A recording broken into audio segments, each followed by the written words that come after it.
What's up guys, welcome back to David's Feed. In this episode, we go deep into a cave in search of snakes, get bitten multiple times, and also find a really cool snake outside the cave. But first, we have a massive announcement to make.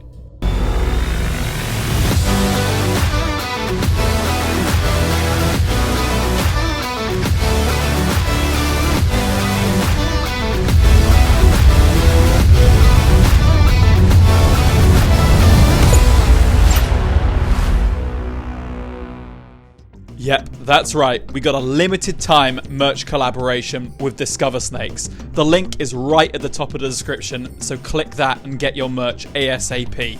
We're offering a special 10% off promo code for the first 24 hours after it goes live. Also, 25% of total profits go to WWF, so get on it.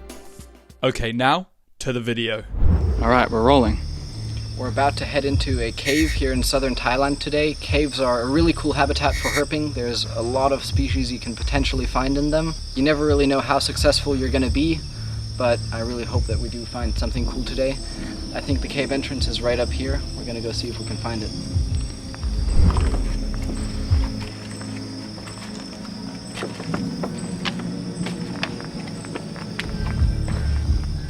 I think this is the way in over here.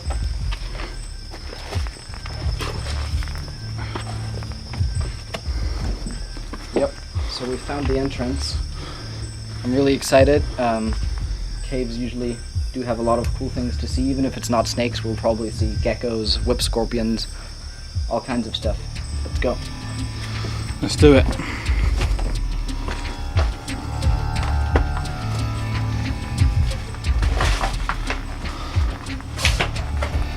Thailand has limestone karst formations throughout the country, many of which harbouring caves of different sizes and structures. Exploring the quieter ones is always exciting, since you never know what you might find.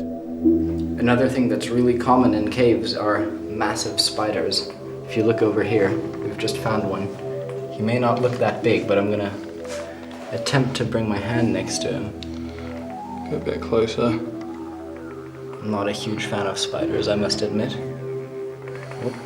But as you can see, he is.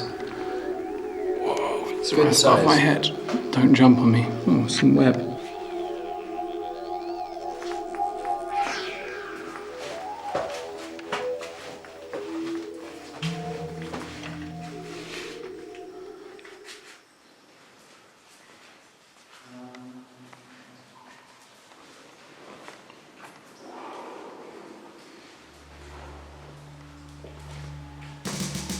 Alright, so we just found a really cool snake. This is a cave racer, Ridley's cave racer, and they are very commonly found in caves.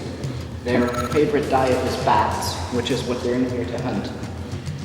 And sometimes king cobras come into the caves to hunt these. I'm going to come up here carefully, see if I can grab it. They are usually a bit defensive.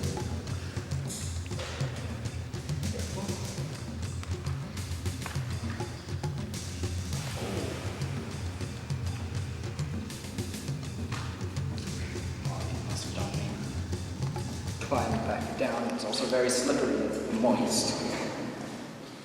I fell on my arse earlier. Oh, and he's being defensive towards the rock.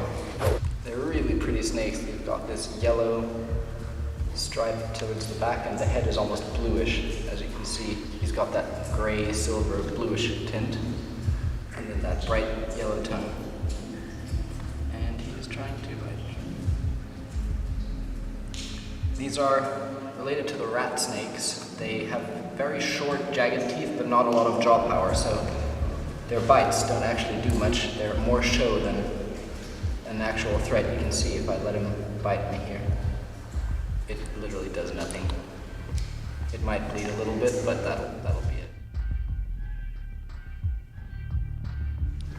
You can see it is bleeding a little bit now, but you can barely feel it. It's just really short, little pointy teeth.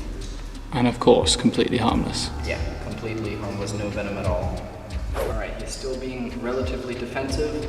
This is a species I have found before. so we're not going to spend too much time with him. Maybe we'll record more if we find a bigger one. This one's only a 7L. They get probably about twice as big as this. What do you think, Rupert? At least. Yeah, they get a lot bigger than this. It would be cool to find a really large individual. So we're just going to set this one right back on the same rock we found it. There's a lot more of the cave we have to explore. Alright, enjoy those bats, buddy. Let me see your knuckle. Yeah, it's just bleeding, but it doesn't hurt. Yeah, just good to, refresh the blood a bit. Commercialization of Thailand's caves for tourism seems to be making this once staple species more and more scarce every year. These days it feels like you have to keep going to more and more remote caves in order to just find a single one. And if you're looking for snakes in caves, you want to check the really most hidden away cracks and channels where animals would be the least exposed, because even in caves, snakes tend to hide as well as they can. So a good way to find animals in caves is to explore the far back bits that are kind of hard to access.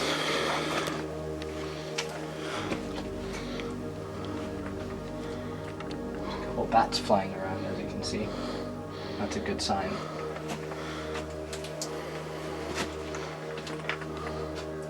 God.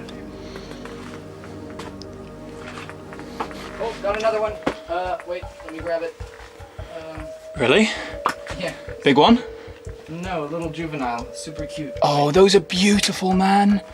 I think the juvenile is probably going to be a lot more calm than the big one. Let me just get up here. You're probably going to regret that statement. Okay, I'll come around. It's going to be really hard to climb through there. Oh, look, he is a little bitey. I told you spoke too soon. Super cute, though. Very, very bright colors. This one's even brighter than the other one. Especially that head. Look how beautiful gray-blue that is. Let me get a close-up of that. Oh, look at that. That is so beautiful. This has got to be one of my favourite species of snake. And they're super fun to find too, because I love exploring caves. And caves plus snakes. Yeah. It's really cool. But you definitely don't often find these guys in caves. I've never found a juvenile before, actually. This is the first one I've seen. I've only ever found one in a cave before. They can be tricky. You have to go to caves which are not frequented by people. Yeah. What would one this size be eating? Small bats? I've seen a lot of cave-dwelling geckos in here, like those Cryptodactylus species. So I'm guessing they'd probably be largely feeding on geckos at this size. Maybe small juvenile bats as well. And potentially even rats. I think a lot of rats build their nests in here as well. I've seen a bunch of nesting material, which I'm guessing is rats. So they would also be raiding rat nests when Mama isn't around. And probably swiftlets too. I feel like swifts build nests around the entrances. Yeah, but I think the Primary diet of these small ones would probably be geckos in this size. Yeah, there is quite a few geckos in here. Wow, what a beautiful snake. Look at him. Oh. They're fun little bears, aren't they? Yeah, they really are. Okay, let me get some closer. Droop doesn't even want to bite me. Look at that. Yeah, see, they're all just show. What they'll do is they'll sit with their mouth open trying to be all scary when in reality their bite is very, very mild. They have super short teeth and almost no jaw power, so what they'll do is they'll just sit and try and be as scary as possible, knowing damn well that their bite can't do much damage. If you can see, he might take a bite out of me, but probably, if I try, see, he would rather just keep being my legs are shaking, I'm in a bit of a cramped position here. Okay, I'm just gonna go put him back where he was on his little crevice over here. Alright, I'm probably going to stay up here. Alright, cool.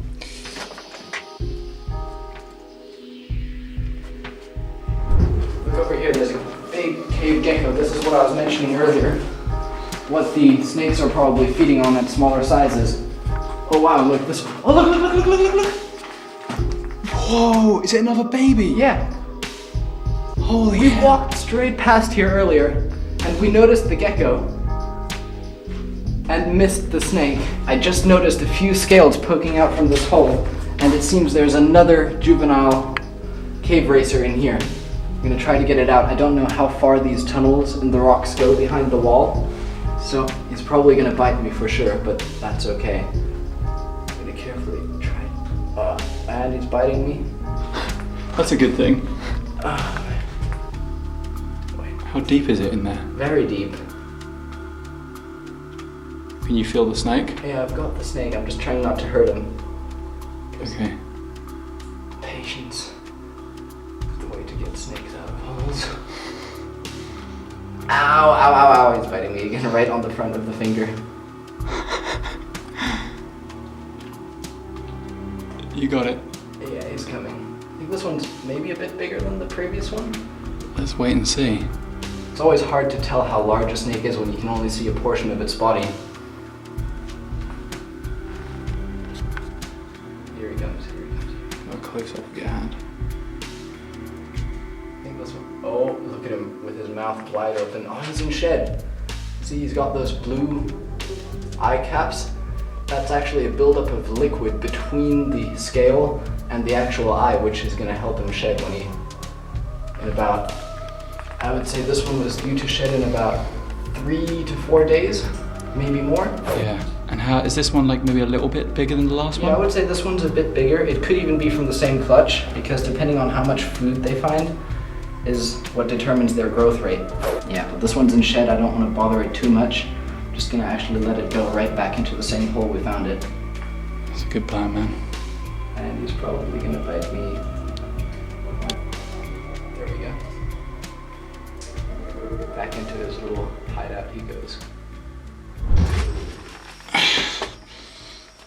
Alright, so we've reached the end of our cave exploration. It was extremely productive. I would never have thought to find 3 cave racers in like 20 minutes time. Yeah, it's amazing. I mean, I can't think of how many caves I've been to, too many, and not seen one of these. And then we go into one cave, which I've been to a bunch of times before, and we found 3. So I'm over the moon. I absolutely love this species. You know I love rat snakes, so yeah, a happy bunny. That was definitely really cool. We're at the exit now. We're going to continue hiking in the jungle. We ended up finding several other snakes that night, but none of which we filmed with. It was only the following night that we found something which we simply had to get the camera out for. We've just found another one of the green tree vipers. This one is a male Siamese Peninsula Pit Viper, Trimeresurus fucatus. And these are relatively hard to find in Thailand compared to many of the other green vipers because they prefer high elevation rainforests, and we're currently in a low elevation area. Oh, look at that nice pose. He's just sitting there beautifully. They're very similar to many of the other green vipers, but the way they differ is by having these nice bands on the back, which is actually similar to the Phuket pit viper, Trimeresurus phucatensis, except that on that one the bands are much more defined. This one they're kind of faded a little bit. This one's not very bright either. I think he might be going to shed in the near future, but still a very beautiful little snake. The males have these nice... Wait, I'm going to just carefully try to pick it up without getting bit. They have a hemotoxic venom, just like all of the other green tree vipers. Not likely to be fatal, but it can cause necrosis and loss of tissue in some cases, and it's very painful. More so than many of the neurotoxic snakes you can get bit by. The green vipers all have a very excruciatingly painful bite, although it's not really life-threatening. Unless you were allergic or something to it, then it could be.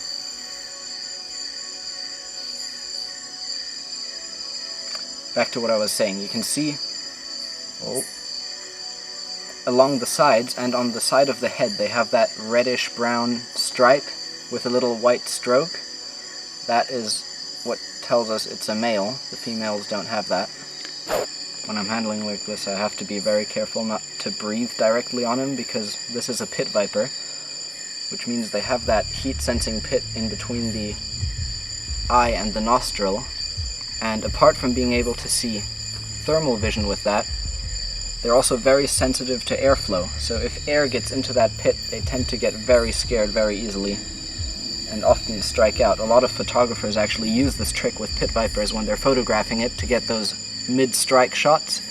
Before they take the photo, they'll actually blow sharply on it and the snake will reflex and strike out because it really startles them when wind gets into those heat pits. So So I'm being very careful to be breathing and talking downwards rather than at the snake, because I don't want to startle it. And when he's calm and in a relaxed state, he can very easily be handled. And we are quite far from a hospital right now. Yeah, that too. We're almost as remote as you can get in southern Thailand.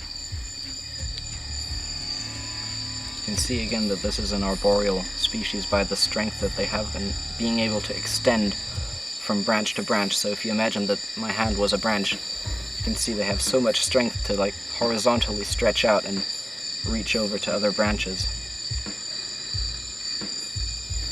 Yeah, very cool snake. Very, very neat little snake. And this is a quite large individual too. The females get a bit bigger and chunkier. The males stay a bit smaller, but for a male, this is a very good size individual. Yeah. And he's getting a bit wary of my finger there. You can tell by the way, when they get interested in, when they're thinking about maybe biting into something, you can see the way they look at you, they'll angle their head differently, and it's very distinct when they're starting to get agitated. Alright, I'm not gonna push it too far. I'm just gonna carefully put him right back here. Maybe get a couple of photos, and we'll continue herping.